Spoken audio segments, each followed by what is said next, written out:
ভাতের টেবিলে বসে ছবি তুইলে এটাই করেন, আপনি কি এটা মস্করা পাইছেন? আসসালামু আলাইকুম। অদ্য খবরে আপনাদেরকে স্বাগত। ওটা আন্দোলনের 6 সমন্বয়ককে ডিবি কার্যালয়ে রেখে খাওয়ার ছবি প্রকাশ করাকে জাতির সাথে মশকরা বলে মন্তব্য করেন হাইকোর্ট। বৈষম্য বিরোধী 6 আন্দোলনকারীর মুক্তি ও গুলি না চালানোর নির্দেশনা চেয়ে হাইকোর্টের রিটার্ন শুনানিতে রাষ্ট্রপতির উদ্দেশ্যে মন্তব্য করেন।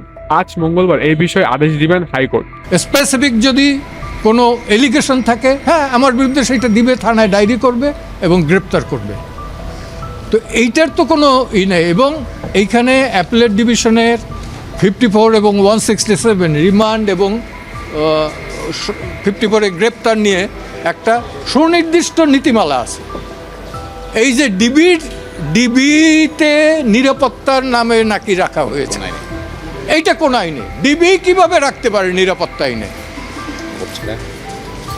ডিবির কোনো অধিকার নাই তাদের নিরাপত্তার জন্য রাখতে পারবেন। এবং এইটাই ছিল আমার সাবমিশন। প্রশ্ন তুলেছে যে খাওয়ানোর পরে নিয়ে আবার ছবি তোলা হয়, কি বলতে চেয়েছে হাইকোর্ট, কি বলতে চেয়েছে? সেটা বলছে যে এইগুলো ফান। এটা কখন কি বলছে এক্স্যাক্টলি? ভাতের টেবিলে বসে ছবি তুইলে এটাই করেন, আপনি কি এটা মস্করা পাইছেন? ঠিক এই মস্করা ল্যাঙ্গুয়েজটা ইউজ করছে। মানে এটা কি এখন কি হবে কালকে? কালকে সরকার একটা এফিডেভিট ইন অপোজিশন দেবে, আর আমরা একটু কারেকশন করে দিচ্ছি।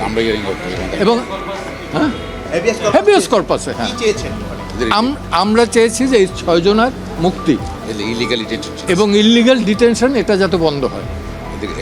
All sorts of illegal detention either কোর্টে প্রডিউস করবে অথবা রিলিজ করবে অর রিলিজ করবে। আমরা বলছি যে লাইভ গান শুট যাতে কোনো স্টুডেন্টের উপর যাতে না হয়। Enough is enough. অনেক প্রাণ ঝরেছে, অনেক ইভেন ট্রমাটাইজড হয়ে গেছে। আমরা চাচ্ছি সর্বমহলে একটা শান্তিপূর্ণ অবস্থান বিরাজিত হবে এবং এখানে নিরীহ ছাত্র 16, 17, 18 বছরের এই ছেলেগুলো যাতে কোনো বুলেট বিদ্ধ হয়ে আর যাতে কবরে শায়িত না হয়, আর যাতে হাসপাতালের মর্গে না যায়।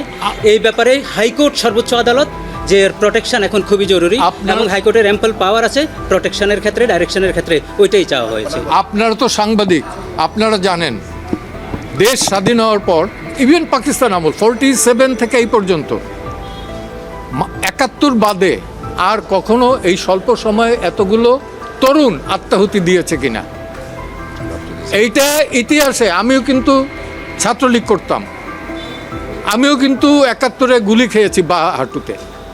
কিন্তু এই দুরবস্থা দেশের, এটা কিন্তু কাম্য নয়, কারোরই নয়।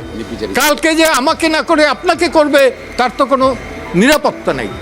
আমরা জনগণের শান্তি, নিরাপত্তা এটা নিশ্চিত চাই 72-এর সংবিধানের প্রেক্ষাপটে।